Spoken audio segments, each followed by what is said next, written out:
Je savais vraiment pas comment commencer cette vidéo parce que en ce moment j'ai vraiment du mal à tourner. Et ça veut pas forcément dire que j'ai rien à vous raconter, bien au contraire, parfois je suis en mode j'irai bien là, ça pourrait être super pour ce genre de vidéo. Puis finalement rien ne se fait. En vrai j'y arrive pas, ça fait quelques semaines que j'y arrive pas, beaucoup dû à la chaleur et pas que. C'est vrai que cette canicule, elle aide vraiment pas sur mon cerveau et je vous l'ai dit la semaine dernière durant mon petit vlog. Franchement, chaleur et moi, ça marche pas. J'ai un gros passage à vide en ce moment et j'ai vraiment du mal. J'ai l'impression de manquer énormément d'énergie et c'est pas fou. En vrai, créer, travailler, faire du sport, bien manger, faire le ménage, tout est hyper compliqué en ce moment pour moi. Même parfois, simplement sortir de chez moi, je trouve que c'est impossible. Du coup, je me suis un petit peu forcée ces 2 dernières semaines à essayer de profiter un petit peu de tout le monde autour, de sortir, de voir mes copains, de faire des concerts, pour essayer d'un peu de reset mon cerveau. Et aujourd'hui, j'avais envie de vous parler de tout ça, de tout ce qui se passe, parce que je pense que c'est important, parce qu'à chaque fois, il y a des petites semaines par-ci, par-là, où je ne fais plus de vidéos, je ne stream pas, donc forcément, vous pouvez que vous poser des questions. Et puisque je suis forcément pas la seule à affronter ce genre de période, de temps en temps, ou même en ce moment, je pensais que c'était important de vous l'expliquer dans cette vidéo. Et vous allez peut-être me voir moins présente aussi que l'année dernière sur les vidéos. Vous l'avez déjà vu, il y a une semaine par-ci, une semaine par-là où j'ai pas fait de vidéo. Et il fallait que vous compreniez pourquoi peut-être cette année il y en aura moins que dans le passé.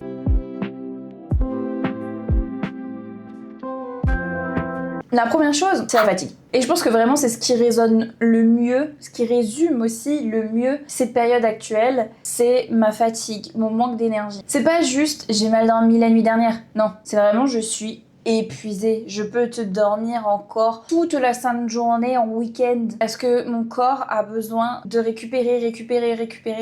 C'est une fatigue qui me suit depuis un petit bout de temps et qui impacte vraiment ma vie au quotidien. Ça impacte forcément sur les réseaux, sur mon contenu, surtout. Entre mes problèmes hormonaux, les questionnements sur le SOPK et potentiellement d'autres choses. Ça impacte sur mon travail, comme je vous ai dit, sur Twitch, sur YouTube, sur TikTok, partout. Même ma vie personnelle. Et maintenant, là, avec cette chaleur, je vous l'ai dit la semaine dernière dans mon vlog, je ne supporte pas, mon cerveau passe à 0. Et j'ai juste l'impression que mon corps, en ce moment, il me dit stop, arrête de faire tout ça, arrête de trop en faire. Et en même temps, ça me frustre de rien faire. J'ai envie de créer, j'ai envie de tourner, j'ai envie de faire du sport, de manger bien, de sortir, de pouvoir ranger ma maison, qu'elle soit clean H24. J'ai envie de pouvoir cuisiner correctement et suivre mon plan nutritionnel correctement, respecter mes macros. Mais physiquement, parfois, ça passe juste pas en fait. Juste pas l'énergie, j'ai pas l'énergie. Et malheureusement, j'ai pas forcément d'aide pour ça. Et j'ai aussi l'impression que parfois, donc, les toutes petites choses que je peux faire au quotidien, juste ranger mon bureau, mettre les affaires dans le lave-vaisselle,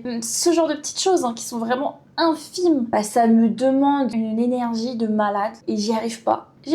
Et du coup, il y a des moments où, vas-y, je sais que mon intérieur sera moins rangé, moins bien. Est-ce que j'y arrive pas? Mentalement, je ne peux plus. Et en même temps, ça me frustre parce que je trouve ça dégueulasse et je ne peux pas faire ça. Bref, ça crée une grosse frustration chez moi parce que je me dis, mais pourquoi j'y arrive pas? Pourquoi je peux pas juste faire ça et me sentir bien? Pourquoi j'ai plus d'idées pour les vidéos YouTube? Pourquoi je n'y arrive pas? J'arrive pas à juste me connecter sur mon stream, faire mes pas comme d'habitude? Pourquoi j'arrive juste pas à être productive? Je sais ce qu'on va répondre. On va me dire, bah, repose-toi, dors. Alors oui, j'essaye. Franchement, vous pensez pas que c'est la première idée qui m'est passée par la tête? Merci, monsieur Obvious.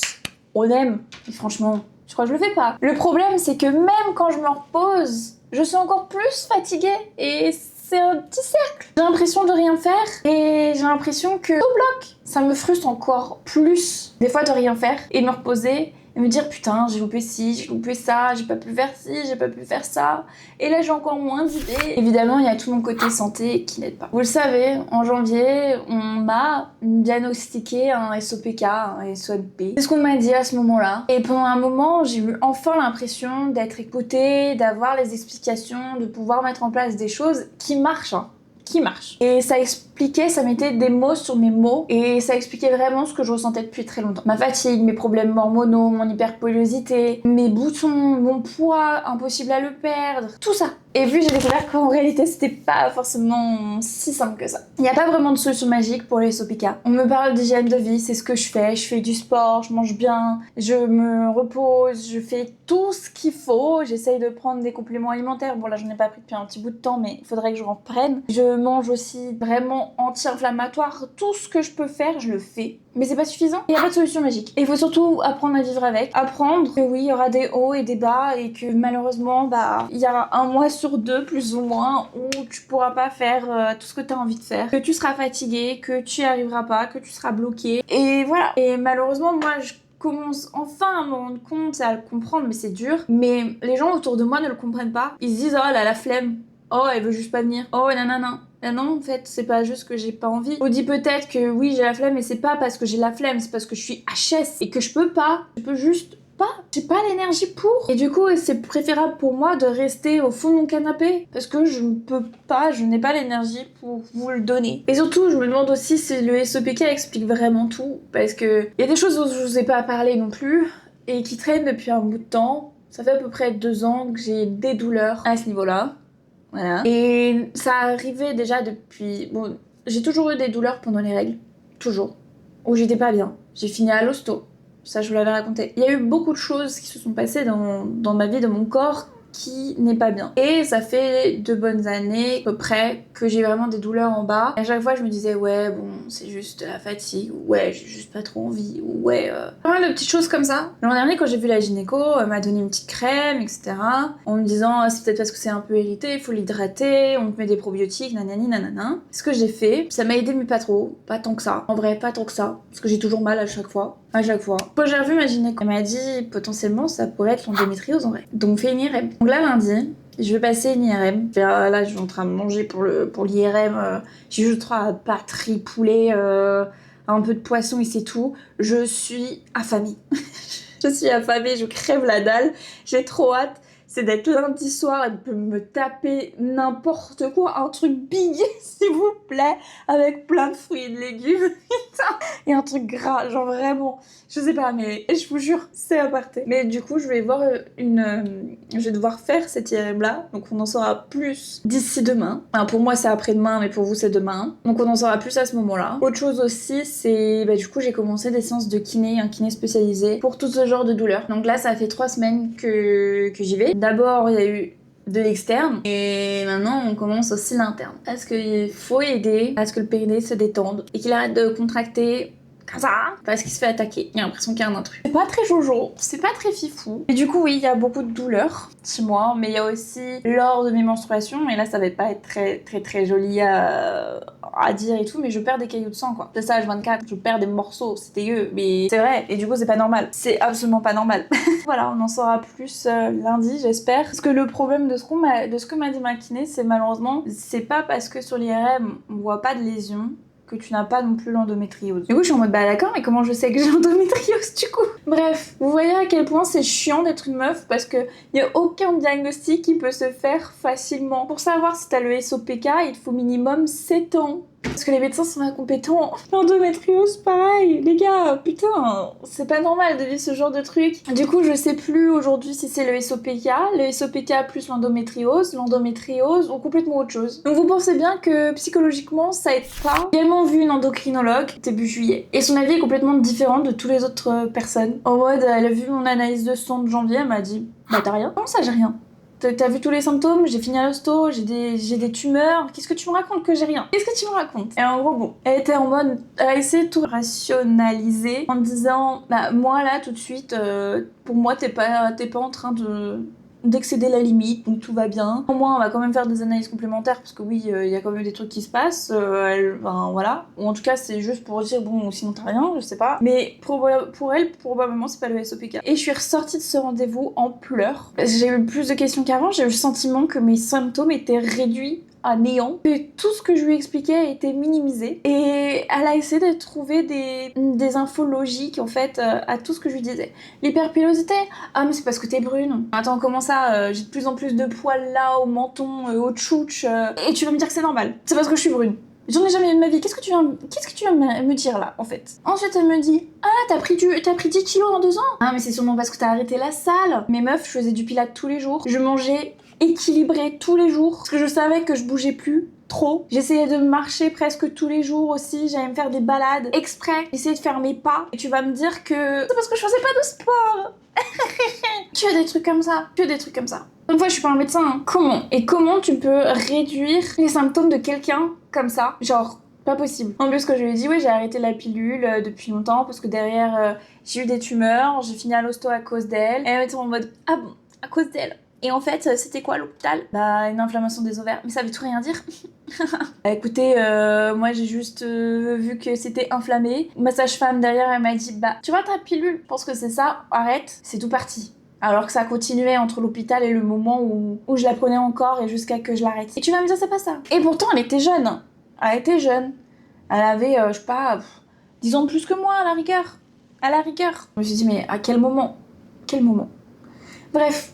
Du coup, aujourd'hui, je suis un peu perdue. Et quand tu vas consulter, c'est vrai que tu cherches des réponses, pas ce que tu as encore plus des questions, ou qu'on minimise tes symptômes, ou que tu ressors avec l'impression d'être une merde, et que tout ce qu'on t'a dit là, que tous les autres médecins qu'on pu te dire, pour eux, c'est le SOPK ou ce genre de truc, bah ils ont tort. Enfin, tu dis, mais comment?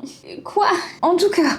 Et elle m'a donné des ordonnances pour voir si j'avais vraiment le SOPK, plus d'autres ordonnances, etc. complémentaires. Donc au moins on verra si c'est ça ou si c'est autre chose. C'est pas grave. Après, je pourrais toujours aller trouver un autre endocrino ou une autre personne spécialisée dans tout ce qui est endométriose et SOPK pour vraiment être entendue et vraiment savoir ce que j'ai. On verra ce que donne l'IRM aussi.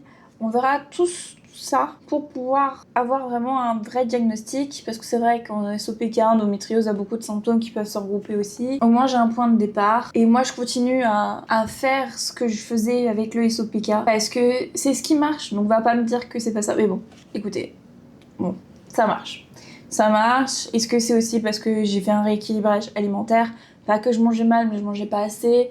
Il y a aussi de ça, mais je pense pas que. Mais bon, j'ai un peu l'impression d'être revenue au point de départ et ça me plaît pas trop et mentalement c'est dur. Si il y a quelques mois j'avais enfin trouvé une piste et qu'aujourd'hui on me disait en fait peut-être pas, c'est super hein. Et ouais, je vous ai dit ça me pèse de ouf et ça me réduit encore plus mon énergie. Parce que malheureusement ce genre de problème c'est pas uniquement physique, c'est métabolique, c'est hormonal, c'est mental. Et mon moral prend aussi cher que tout ce qui se passe dans mon corps. Parce que quand tu sais que ton corps va pas bien, là-haut, ça marche pas non plus aussi bien que ça devrait fonctionner. Le travail me fatigue énormément en ce moment. Là, je suis enfin en vacances. Je vais être en vacances pendant 3 semaines. 2 semaines chez mes parents en Haute-Savoie. 1 semaine ici au calme, ça va me faire énormément de bien. En plus, j'ai de plus en plus de mal à aller travailler, à avoir envie de travailler, à vouloir faire le job. Je vous jure, il y a tout qui marche pas. Et c'est vrai que ça ressemble un peu à un burn-out. Ça pourrait en vrai, j'en fais toujours plus ou moins minimum des micros 2 par an. Je sais pas si on peut vraiment appeler ça des burn-out ou des burn-out saisonniers ou comme vous voulez, j'en sais rien. Pas m'auto-diagnostiquer, c'est pas mon rôle, je suis pas médecin.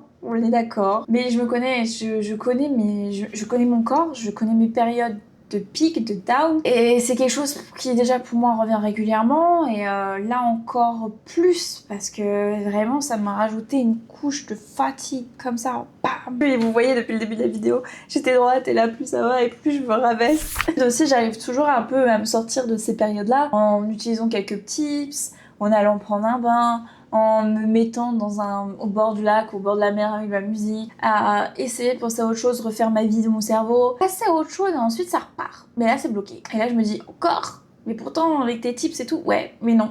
Y a rien qui fait, c'est juste bloqué. Encore cette période où j'ai du mal à me remettre sur pied. Encore cette période où il faut que j'arrive à retrouver de l'énergie. Encore cette période où je vais me demander si je fais les bonnes choses de ma vie, si tout se passe bien dans celle-ci ou s'il faut que je change des choses. Vous avez vu la semaine dernière, j'ai essayé de prendre soin de moi, je me suis fait belle, etc. J'ai essayé de me sentir mieux comme ça. Comme je vous ai dit en ce moment, j'essaye de sortir un peu plus de chez moi, de voir les copains, de faire des concerts, etc. Parce que c'est des choses qui m'animent, etc. Pas tout le temps, parce que ça va quand même prendre de l'énergie, mais quand même qui m'anime. Et même ça me fait rien. Donc je sais que l'autre des extrêmes solutions qui marche aussi chez moi, c'est de partir en vacances toute seule. Vraiment toute seule. De faire ma vie, juste me retrouver avec moi-même. Ça m'aide à prendre du recul, mais là, je sais pas trop. Et tout ce que je sais, c'est que je suis épuisée mentalement et que c'est difficile. Je le ressens de plus en plus au fil des mois et c'est tout ce que je peux vous dire. Donc voilà, là j'essaye de lever un peu de pied, comme je vous ai dit. Je vais avoir des vacances, j'essaie de me reposer. J'essaye de pas trop me prendre le chou si j'ai pas de vidéo, pas trop me prendre le chou. Si je fais pas de stream, juste essayer d'accepter un peu mon nouveau train de vie et voilà quoi. J'ai un train de vie qui est beaucoup plus ardu que ces 2 dernières années quand j'étais à Barça. Un train de vie qui est beaucoup plus exigeant aussi. Et voilà quoi, donc je peux pas être toujours là, je peux pas toujours faire ce que j'ai besoin parce que le corps s'épuise plus vite et tous mes problèmes sont ressortis ces dernières années et là je le sens de plus en plus donc je peux pas faire plus. Je voulais tout simplement vous parler de ça aujourd'hui, d'être sincère avec vous, que vous compreniez un peu plus pourquoi je fais pas forcément ces vidéos et que je suis pas forcément en stream et voilà, c'est ok, en vrai c'est ok et moi aussi j'essaye de, comme je vous ai dit, d'arrêter de culpabiliser, d'arrêter de me frustrer mais c'est pas toujours évident. Je vais essayer de primer ma santé en premier lieu. C'est ma santé qui va primer parce que forcément si je suis pas en bonne santé, il y a rien qui pourra se faire. Donc c'est ça que on va faire cette année. Privilégier la santé, aller mieux et ensuite tout le reste on verra. En tout cas je disparais pas, vous savez juste que de temps en temps il y aura des périodes de down, il y aura peut-être pas de vidéo, il y aura peut-être pas de stream, mais je reprendrai toujours parce que c'est ce qui me plaît. Et n'hésitez pas à me dire en commentaire si vous avez des tips aussi quand vous êtes un peu bloqué, un peu dans une brume mentale, si un petit brouillard là, si vous avez des choses pour vous aider. Plus quand vous êtes fatigué, épuisé comme moi, si vous avez aussi des choses, je sais pas, n'hésitez pas à me le dire en commentaire. En tous les cas j'espère que cette petite vidéo explicative vous a plu. Je vous fais de gros bisous. Je vous dis à dimanche prochain à 18h pour une nouvelle vidéo. Gros bisous, tchuss!